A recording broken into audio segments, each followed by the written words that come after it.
Bismillahirrahmanirrahim. Assalamualaikum warahmatullahi wabarakatuh. Alhamdulillahi wa kafa. Wassalatu wassalamu ala sayyidina Muhammadin Mustafa wa ala alihi wa sahbihi wa wafa. Asyhadu an la ilaha illallah wa asyhadu anna Muhammadan abduhu wa rasuluh. Allahumma shalli wa sallim ala sayyidina Muhammad wa ala alihi wa sahbihi ajma'in, amma ba'du. Pertama-tama yang sama-sama kita hormati dan kita muliakan guru kita Ustaz Ahmad Fauzan, dan yang sama-sama kita hormati guru kita Pak Ustaz Haji Muhammad, dan yang sama-sama kita hormati Ketua DKM Masjid Jami Al-Istiqomah Pak Ustaz Ahmad Mufti beserta jajaran, dan yang sangat-sangat saya hormati dan saya muliakan para bapak-bapak haji, para sesepuh, para tokoh-tokoh yang berada di lingkungan Masjid Jami Al-Istiqomah yang sangat-sangat saya hormati. Alhamdulillah, puji syukur kita kehadirat Allah Subhanahu wa taala atas segala macam nikmatnya, taufik, hidayah dan inayahnya, sehingga kita dapat menggugurkan kewajiban kita, yaitu sholat subuh yang terakhir secara berjamaah. Dan alhamdulillah kita lanjutkan dengan talabul ilmi, pertemuan bulanan kita bersama guru kita Ustaz Ahmad Fauzan dengan kajian kitab fikih Fathul Mu'in. Salawat beserta salam selalu disanjungkan kepada kalian junjungan kita Nabi Muhammad SAW beserta keluarganya dan sahabat-sahabatnya, dan mudah-mudahan kita selaku umatnya masih terus istiqomah untuk menjalankan ajaran-ajaran dan sunnah-sunnahnya.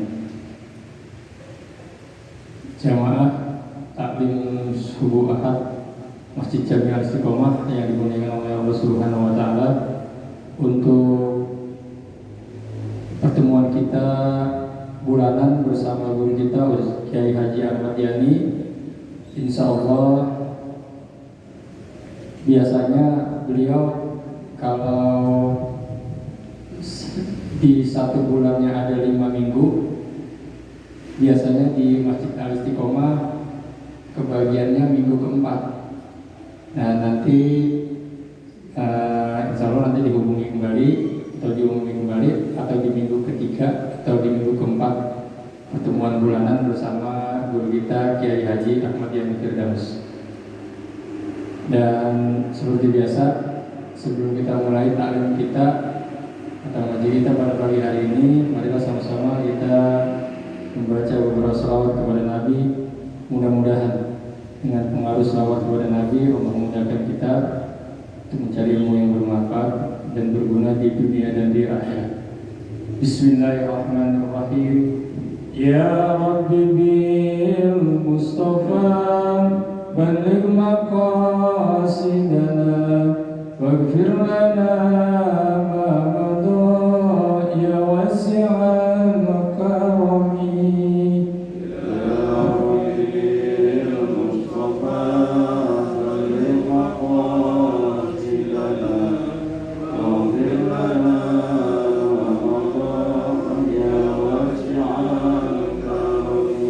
Ya akrama khalqi maliman aludu bi siwaka inal qululil hadisin amami. Ya Rabbi Mustafa baligh maqasidana waghfir lana ma madha ya wasi'al karam.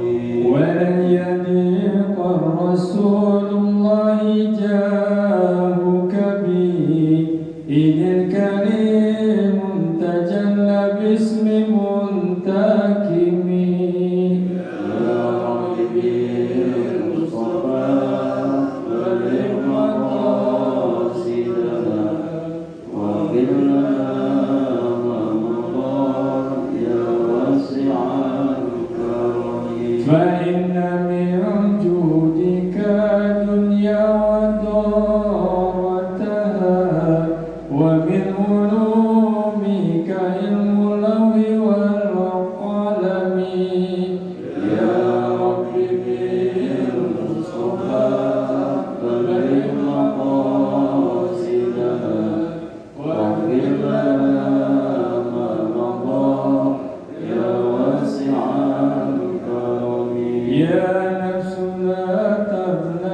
Demikian dari saya, kurang lebih mohon maaf. Pada saya mohon ampun. Assalamualaikum warahmatullahi wabarakatuh.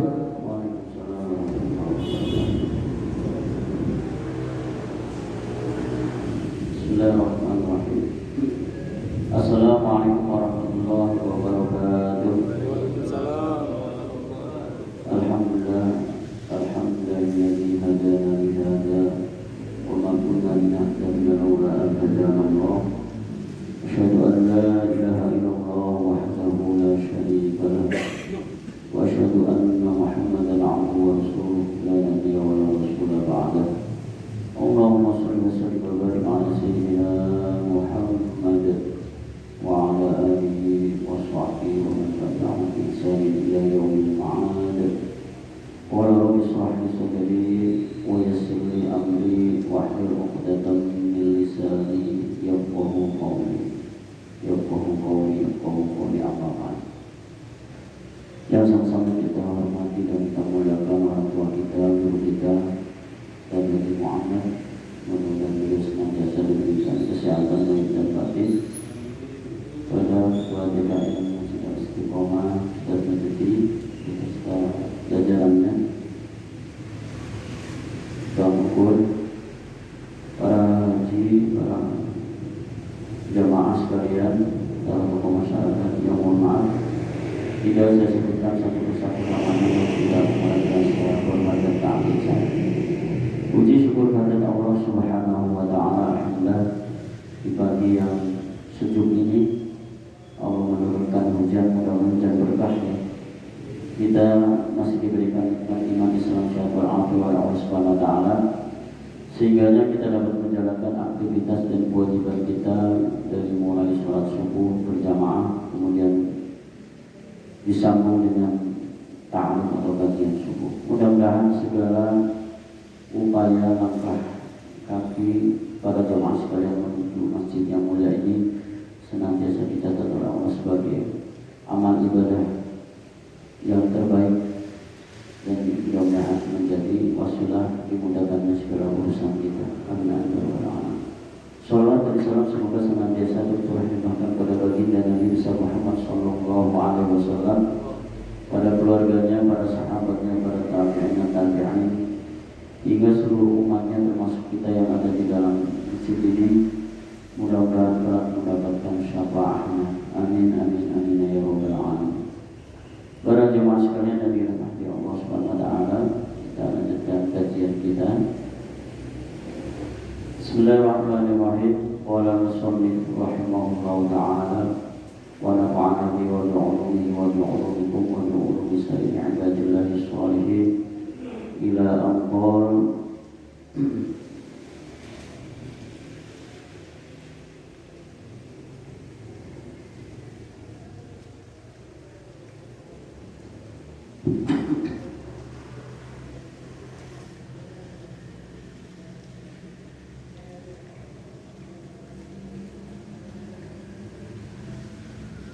Kita masih bahas tentang waktu-waktu sholat ya.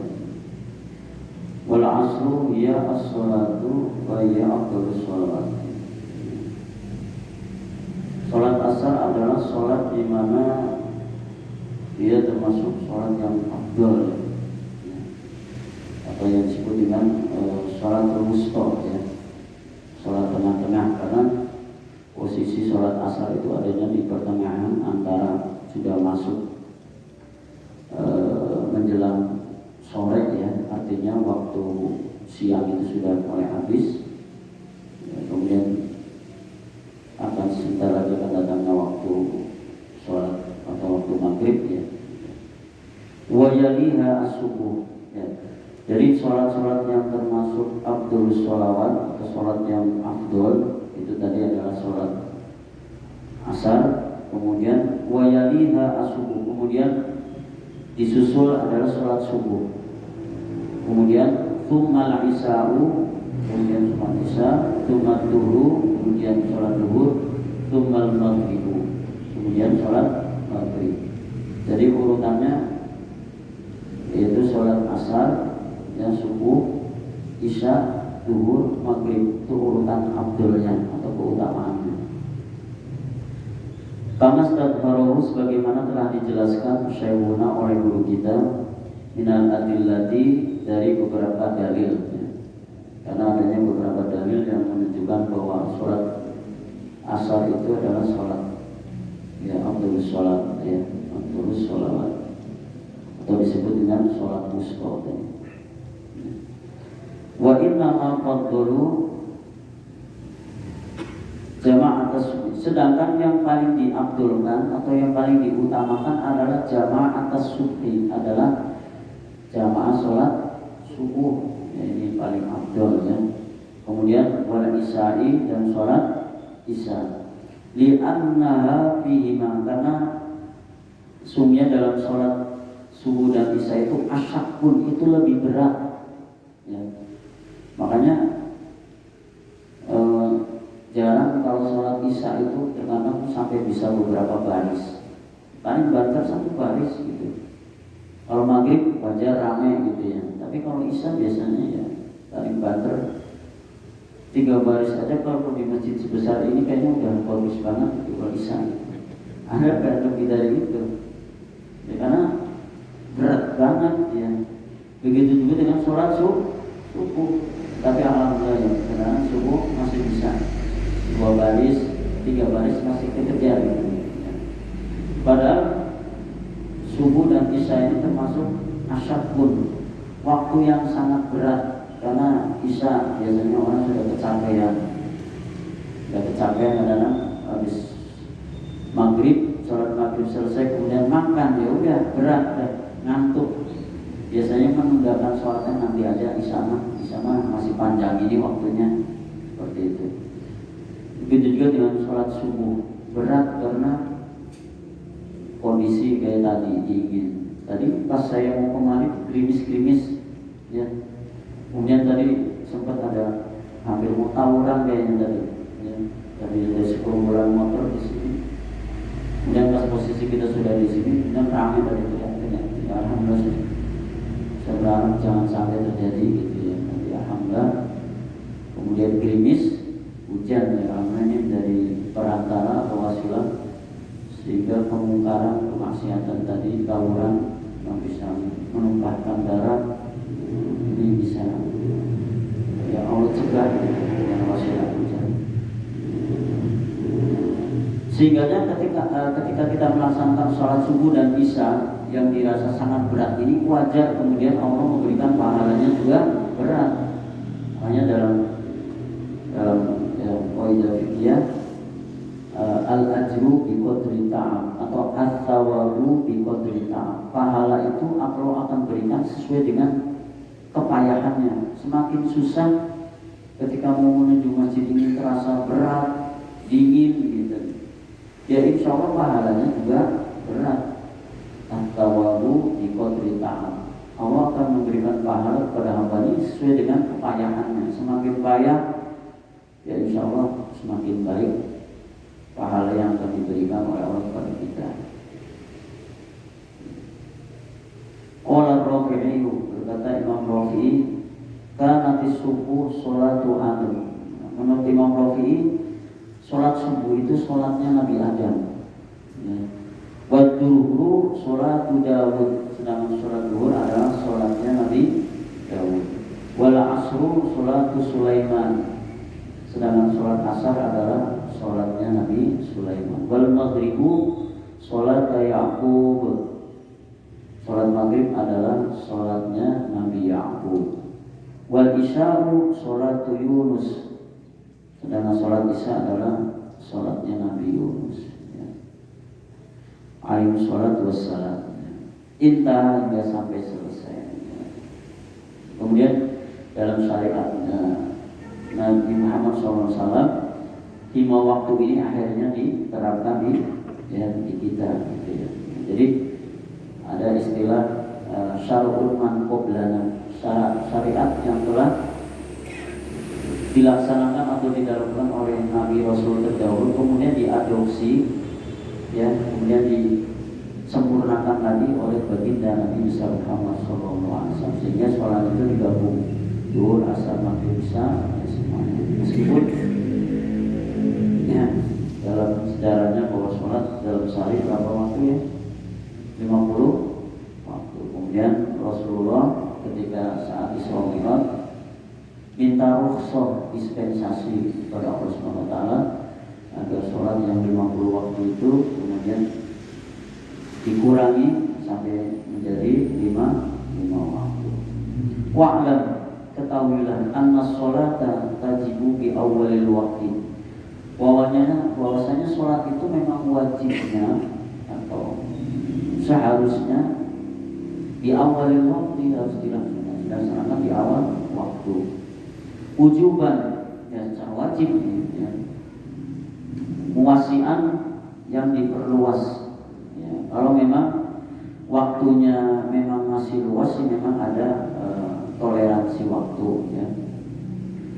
Walau takhiru an awalihi, yaitu bisa mengakhirkan dari awal waktu. Misalnya sholat isya, bagi orang yang kelelahan mungkin ini boleh, ya.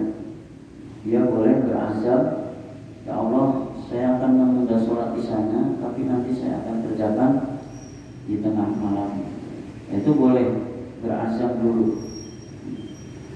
Ila waqtin yasa'uha, sampai waktu, ya, ia itu bisa mampu mengerjakannya. Ya. Misalnya begini, orang yang mengakhirkan sholat isya sampai dengan jam 2 malam misalnya, itu masih bisa.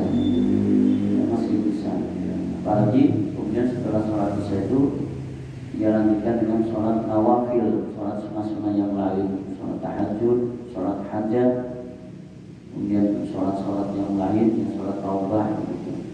Silakan kalau memang orang ini berazam seperti itu boleh, ya. Bagi waktu sholat yang memang panjang waktunya. Tapi kalau memang waktunya yang pendek, kayak maghrib mau ke isya, itu kan pendek, paling jaraknya sekitar setengah jam lewat lah, atau bisa 1 jam. Ini nggak boleh menunda-nunda, harus buru-buru, ya. Seperti itu, ya. Seandainya memang terjebak di suatu tempat, misalnya di tol, ya, dia boleh bertayamum aja, kemudian sholatnya di dalam kendaraan tanpa harus mengetahui ini arah kiblat atau tidak. Yang penting kewajiban bisa dikerjakan. Dan ini termasuk rukhsah dispensasi seandainya terjadi hal seperti itu. Makanya hukum Islam ini fleksibel, ya, sesuai dengan situasi dan kondisinya. Kondisinya memang tidak menentukan untuk bisa sholat secara wajar, ya, kita kerjakan ya sesuai dengan kemampuan kita, ya. Al-masyaqqatu tajlibu taisir dalam kaidah fikih. Kesempitan itu memberikan peluang bagi kita untuk, ya, diberikan kemudahan. Karena Islam itu sendiri ad-dinu yusrun, agama itu mudah, jangan dipersulit, ya. Ya, dalam kondisi tertentu maka boleh kita mengerjakan sholat sesuai dengan kemampuan kita karena keadaan situasinya. Isatin ayyazima ala fi'liha fi, dengan syarat bagi orang yang tadi akan mengakhirkan sholatnya, syaratnya dia harus berazam dulu, harus berniat dulu. Ya Allah, saya akan sholat isanya nanti jam 2. Saat ini saya lelah banget. Kemudian memasang alarm.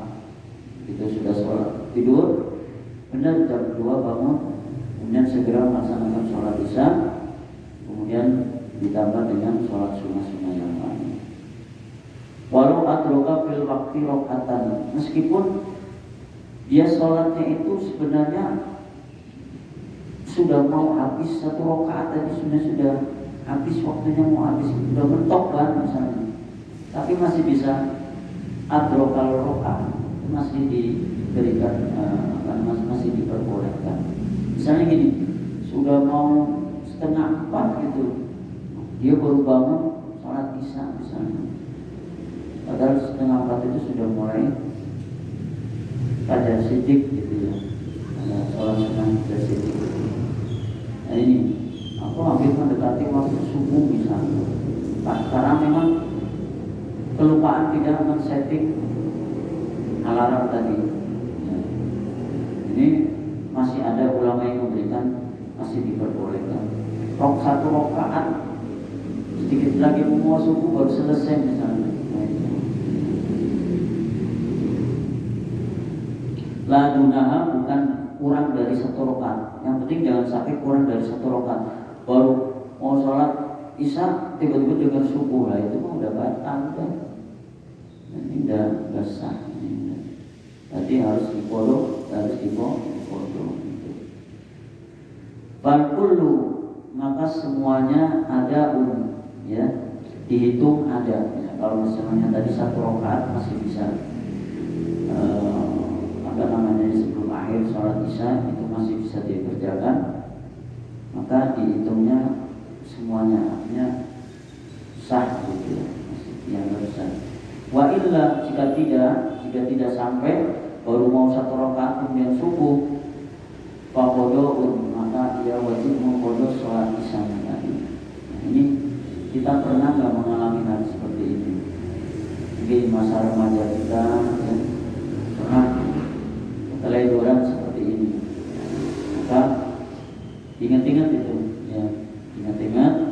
Kalau masih ingat silakan dibayar qodhonya, supaya nanti kita tidak dihisab atau dipertanyakan di yaumul akhir.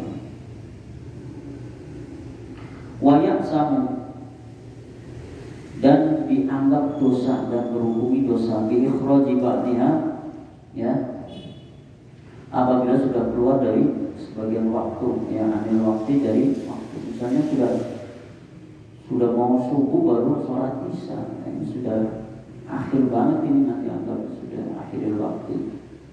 Ini dianggap berdosa orang yang melalai seperti ini.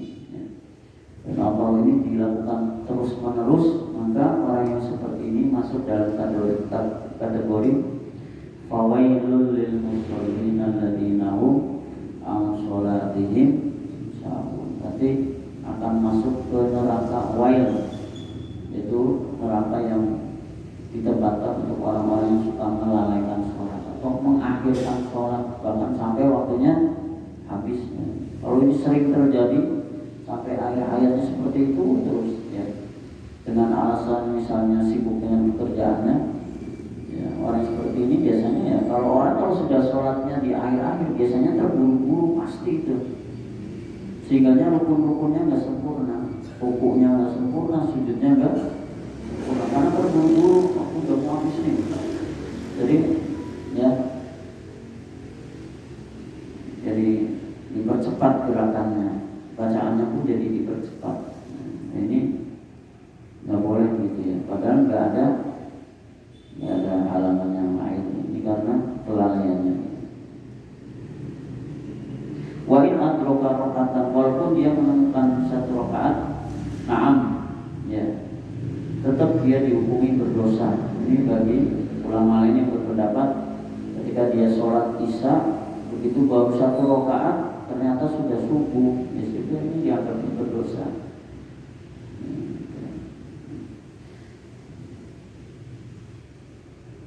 Lau syara'a fi ghairil jum'ati, ya, jika seorang berpendapat atau ya, melakukan sholat fi ghairil jum'ati, selain sholat Jumat, waqad baqiya ma yas'uha, jika memang cukup waktunya, jaza lahu, maka boleh baginya bila karahatin, tanpa hukum makruh.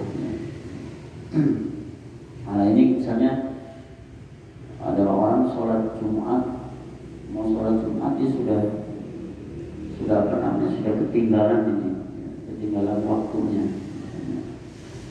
sudah mau tahiyat akhir, yang sudah mau salam dia baru datang. Nah orang seperti ini nanti dihukumi sholat Jumat apa sholat apa itu? Kalau memang dia tidak mendapatkan ya imam beserta makmum sudah di akhir, ya berarti selesai sudah Jumatnya, berarti dia sholatnya diganti dengan sholat zuhur.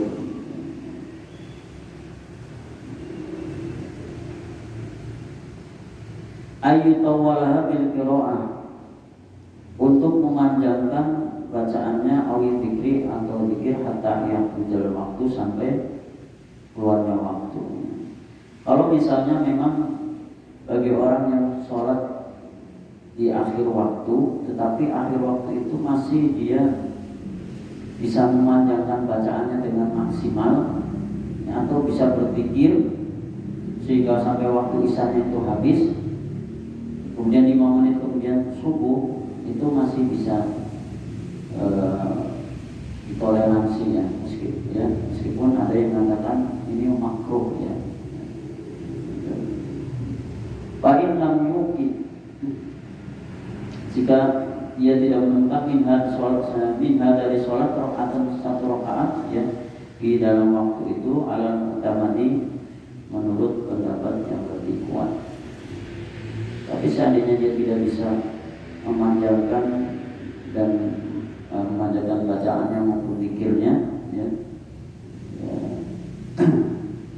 nah ini berarti masuk tadi dalam kategori sudah akhir waktunya.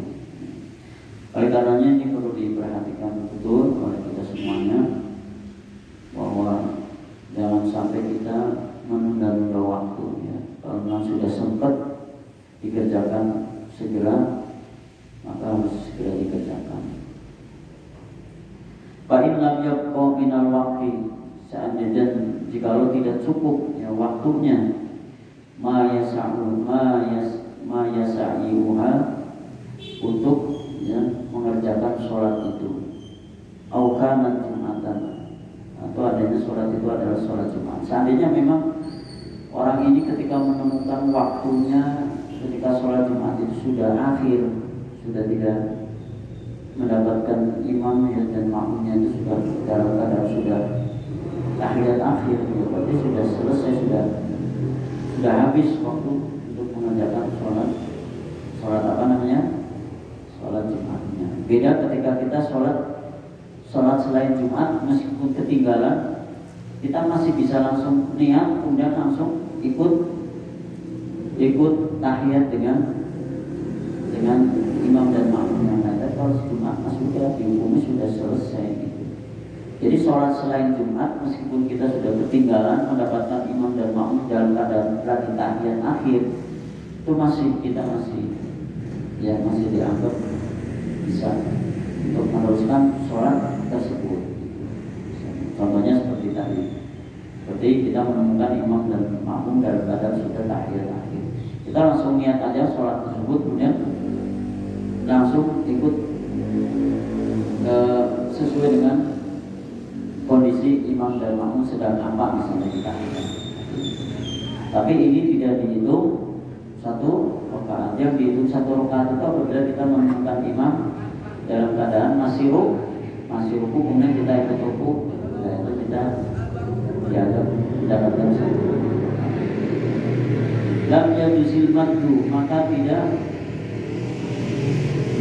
diperbolehkan untuk dipanjangkan. Jadi seandainya kita melakukan sholat isya, sedangkan sholat isya sudah mulai akhir kita nggak boleh, kita diperbolehkan ya, tidak memanjangkan bacaannya. Misalnya yang dibaca hanya Fatihahnya saja, surat yang lainnya yang tambahan nggak usah, nggak apa-apa. Ini, ya. Tapi ya akibatnya jadi bacaannya jadi terburu-buru, gerakannya itu jadi terburu-buru. Ini, ya yang tidak baiknya seperti itu. Kalau orang sholat sudah di akhir waktu jadi terburu-buru, ya, tergiring-giring. Wal wisanu, dan tidak disunahkan. Yang tidak disunahkan al-iktisoru, meringkas ala arkani sholati, ya, atas, ya, ketika mengerjakan rukun-rukun sholat biidroki kuliah fil waktu. Jika memang ia bisa mendapatkan, ya, bacaan-bacaannya di dalam waktu itu. Artinya begini, ketika kita mengerjakan sholat yang sholatnya waktunya masih luang, kita tidak boleh kemudian mengurangi bacaan-bacaan yang lain. Misalnya setelah Fatihah kita tidak membaca surat pendek misalnya. Ini jika kita sholatnya sendiri gitu. Atau ketika kita rukunya, bacaan rukunya nggak dibaca, subhanallah biar artinya nggak dibaca, padahal waktunya masih luas gitu, ya. Jadi meninggalkan rukun qauli maupun rukun fi'linya. Rukun qauli itu bacaan-bacaannya, bacaan ketika ruku, ketika sujud, ketika duduk di antara dua sujud misalnya, bacaannya dipercepat, bahkan tidak baca sama sekali. Nah, ini nggak boleh bagi orang yang ketika melakukan sholat ini sedangkan waktunya masih luang, masih panjang, mengapa harus buru-buru gitu. Nah, ini tidak disunahkan.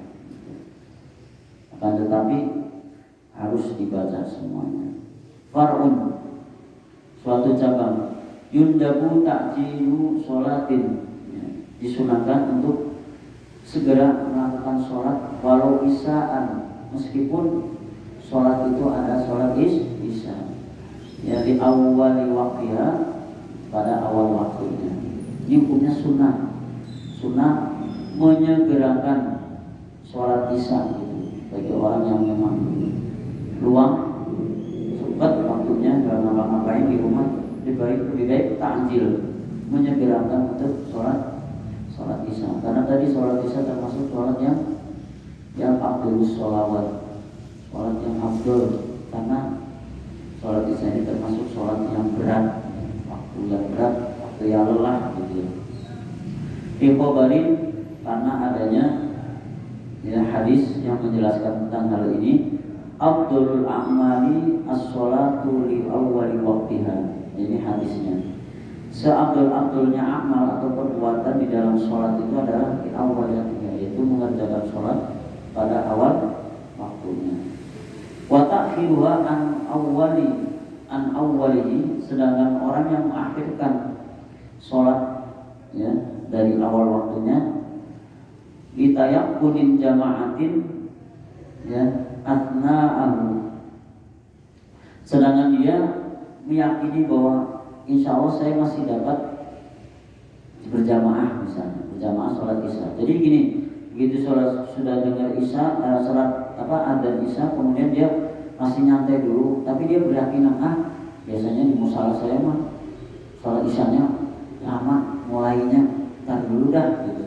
Dia beryakinan bahwa meskipun nanti dia datangnya terlambat, tapi dia meyakini pasti masih bisa dapat sholat jamaah, meskipun mungkin hanya dapatnya 2 rakaat.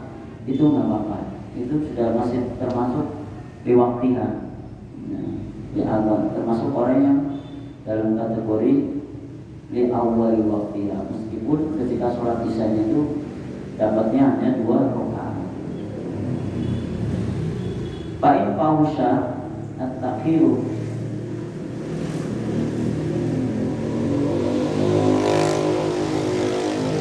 tapi jika dia fa'in fausha, meskipun terlalu at-takhiru, mengakhirkan malam yudhafil waktu, ya, selama tidak sempit waktunya.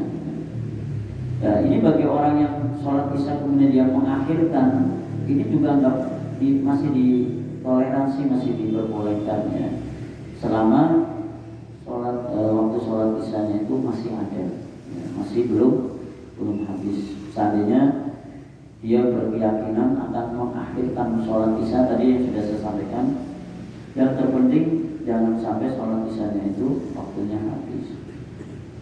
Walidhoniha, dan karena dugaannya ya di dalam yang fasya ketika tidak terlalu kurban secara umum. Artinya memang dia sudah sering nih, orang ini sudah sering mengakhirkan sholat isyanya itu memang di waktu akhir, tetapi waktu akhirnya itu bukan waktu menjelang isya. Artinya dia terbiasa menjalankan sholat isya itu di jam 2 malam misalnya, karena adanya niatan dia untuk melakukan sholat-sholat sunnah yang lain. Ini masih gak apa-apa. Kurban secara umum memang dia sudah seperti itu, sudah terbiasa.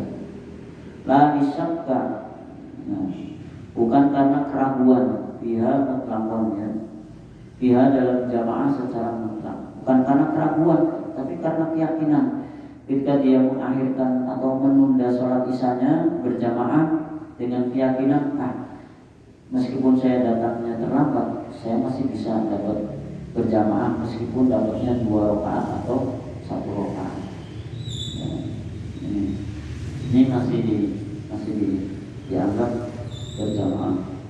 Wal jama'atul qalilatu, sholat berjamaah yang jumlahnya sedikit awalil waktu tapi dikerjakan di awal waktu, afdalu, itu lebih utama minal katsirati akhiri, ya, dibandingkan ya mengerjakan sholat dengan jamaahnya banyak tapi mengerjakan sholat jamaahnya di akhir waktu. Lebih baik sholat jamaah jumlahnya sedikit, ya makmumnya, tapi dikerjakannya di awal waktu, itu lebih afdal dibandingkan orang yang mengerjakan sholat berjamaah tapi dikerjakannya sudah di akhir waktu. Wa yu'akhirul al-muhrimu, dan mengakhirkan sholat bagi orang yang sedang ihram, ya, yang sedang melakukan haji, sholat al-isya'i wujuban, itu hukumnya nggak wajib mengakhirkan sholat isya, ya. Karena apa? Sebab kalau dia misalnya menyegerakan sholat isya sesuai dengan waktunya, ya ini bisa jadi dia akan ketinggalan melakukan kegiatan wukuf, wukuf di padang Arafah, ya.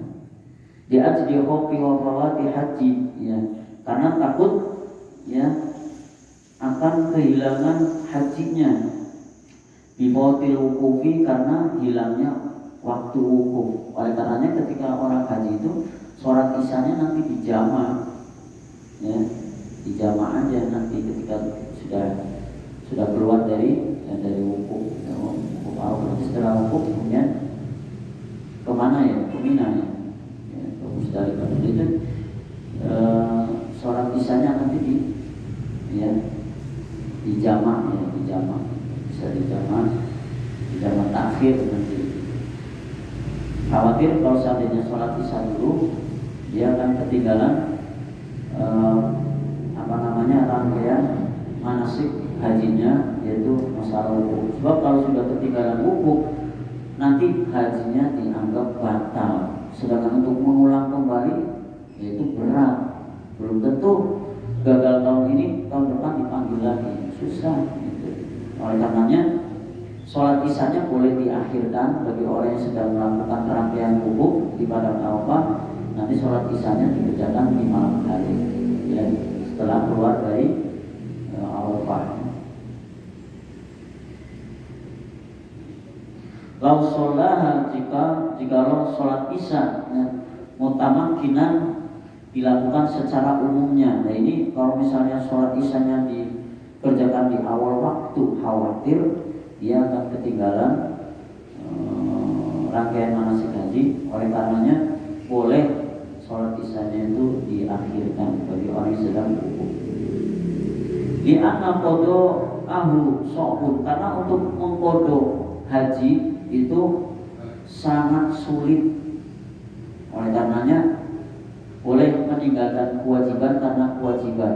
Karena wukuf ini adalah rukun, seandainya tidak dikerjakan hajinya menjadi batal dan harus mengulang. Oleh karenanya boleh sholat isya-nya yang dikalahkan. Artinya bukan dikalahkan, tidak dikerjakan, bukan, tapi boleh diakhirkan. Ya.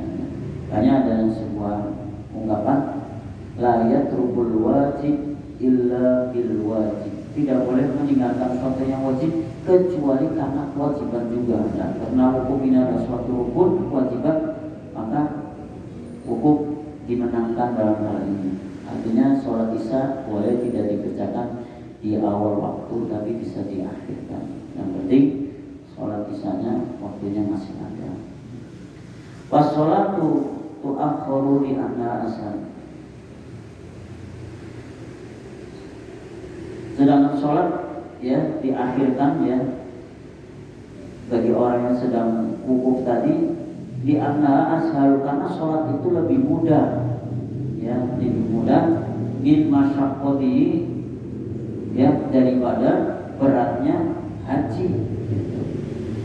Kalau isya misalnya tertinggal pun masih ada, boleh dikodok. Tetapi kalau haji, kalau sudah tertinggal, apalagi wukuf, ya sudah, susah untuk gantinya.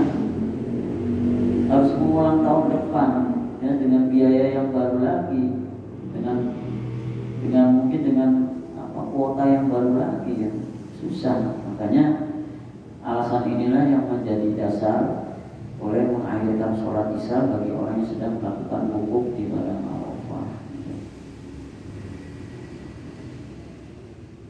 Wala yusolliha, dan tidak boleh melakukan sholat isya sholat syiddatil khawfi, dengan cara yang begitu ketakutan ya. Artinya bagi orang yang sedang wukuf di padang Arafah, bagi sedang ihram, ini mentang-mentang dia sedang wukuf kemudian sholat isyanya dengan dilakukan syiddatil khawf, karena ketakutan ketinggalan rangkaian wukufnya dan ini nggak boleh.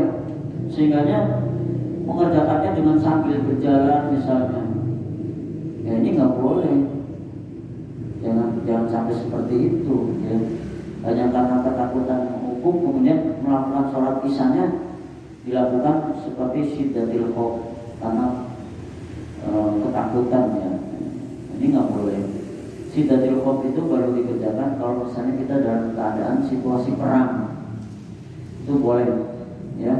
Barisan yang pertama itu ngadepin musuh dulu, yang belakang lagi sholatnya dengan gerakan cepat gitu, itu boleh perang gitu. Nah ini pernah dilakukan oleh Rasulullah SAW. Wa yu'akhiru aidon, dan mengakhirkan sholat isya aidon itu juga boleh wujuban ya, bahkan wajib ya. Man ro'a nahwa ghoriqin au asirin, ini bagi orang yang melihat misalnya ada orang yang tenggelam, ya. au asirin atau orang yang ditawan ya. Jadi ketika dia melihat ada orang tenggelam, pas sudah mau sholat, sudah mau ke masjid, ke musola, lihat orang tenggelam, akhirnya dia membatalkan sholatnya, kemudian dia nolongin orang yang tenggelam dulu, orang yang dalam keadaan kecelakaan tadi, sampai akhirnya misalnya waktunya hampir benar-benar mau habis. Orang yang seperti ini tidak dihukumi berdosa, karena dia juga sedang mengerjakan sesuatu yang sifatnya itu juga wajib, menolong orang juga wajib ya. Artinya menolong jiwa seseorang ya, baik muslim maupun non muslim, itu kan suatu perintah.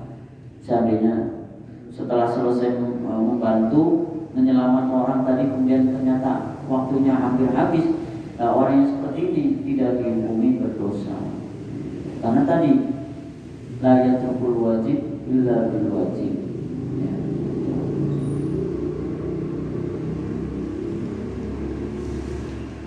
Kalau angkodahu, yang mana ia ingin membebaskan orang yang ditawan tadi, dia melihat orang yang ditawan Kemudian dia ingin membebaskan karena mungkin ini saudaranya atau orang yang dia kenal dan dia paham, nggak mungkin dia bersalah gitu, sehingga dia dengan dengan ya keseriusannya ingin menyelamatkan orang tadi yang ditawan tadi, sampai-sampai waktu sholatnya hampir akhir gitu, gara-gara nolongin orang yang akan ditawan tadi, ya akan dipenjara misalnya, dibawa polisi, padahal dia tahu, orang ini tahu kalau orang yang di penjara itu, yang mau ditawan itu bukan orang yang bersalah, orang baik-baik misalnya, memperjuangkan gitu ya. Nah, ini boleh mengakhirkan waktu bagi orang-orang yang seperti tadi, seperti menolong orang yang tenggelam, kemudian orang yang ditawan.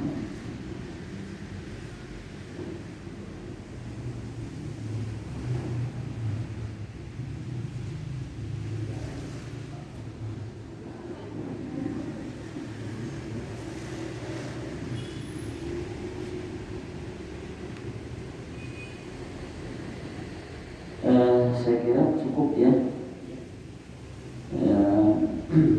untuk taklim pada kesempatan hari ini. Yang bisa kita ambil hikmah dari pembahasan hari ini adalah bahwa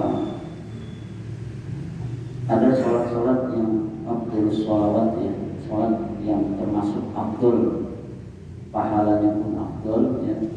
Itu tadi urutannya adalah sholat asar ya, subuh, Isya ya, kemudian zuhur ya, maghrib itu paling buncit gitu ya. Mudah-mudahan kita bisa melaksanakan ya, dengan sebaik-baiknya, karena Abdul A'lam di sholat ini adalah waktiha ya, di awal waktiha. Sholat itu Abdulnya memang dikerjakan di awal waktu, kalau memang kita sempat. Tapi kalau misalnya kita dalam keadaan memang terjepit ya, maka Allah masih memberikan toleransi, dispensasi atau rukhsah. Yang terpenting jangan sampai di ujung waktunya, jangan sampai waktunya mau akhir baru melakukan sholat ya. Itu catatan yang terpenting. Kemudian makruh hukumnya bagi orang yang memang sebenarnya dia tidak ngapa-ngapain, begitu dengar adzan harusnya ta'jil, segera mendatangi tempat panggilan tadi ya, baik di mushola maupun di masjid ya. Dan dihukumi makruh tahrim bagi orang yang mengengaja, sudah dengar ada panggilan sholat tapi dia masih nyantai-nyantai saja, ini dihukumi makruh tahrim, makruh yang bisa mendekati haram ya. Jadi bagi orang yang memang sebenarnya dia tidak punya kesibukan, sebaiknya ya, dia segera mendatangi tempat panggilan Allah tadi ya. Demikian yang dapat saya sampaikan, punya mohon maaf, dan kita tutup dengan doa. Astagfirullahaladzim, astagfirullahaladzim, ya Allah yang kirim diuji basa'irin ya jalla wa ikram. A'udzu billahi minasyaitonir rajim. Bismillahirrahmanirrahim. Alhamdulillahi hamdan syakira hamdan na'ama hamdan yu'ti na'ama wa yu'ti mazidah. Ya Rabbana lakal hamdu wa lakal syukru kama yanbaghi li jalali wa 'azimi sultanik. Allahumma shalli wa sallim wa barik ala sayyidina Muhammad. Rabbana zalamna anfusana wa illam taghfir lana wa tarhamna lanakunanna minal khasirin. La ilaha illa anta subhanaka inna kunna minadh dhalimin. Rabbana atina min ladunka rahmatan wa hayyi lana min amrina rashada. Rabbana innana sami'na munadiyan yunadi lil imani an aminu bi rabbikum fa amanna. Rabbana ighfir lana dhunubana wa kaffir 'anna sayyi'atina wa tawaffana ma'al abrar. Rabbana wa atina ma wa'adtana 'ala rusulika wa la tukhzina yawmal qiyamah innaka la tukhliful mi'ad. Rabbana atina min ladunka rahmatan wa hayyi lana min amrina rashada. Allahumma arina al-haqqa haqqan warzuqna ittiba'ah wa arina al-batila batilan warzuqna ijtinabah. Rabbana atina fid dunya hasanah wa fil akhirati hasanah wa qina adzabannar. وادخلنا الجنة مع الله عزيز وغفار يا رب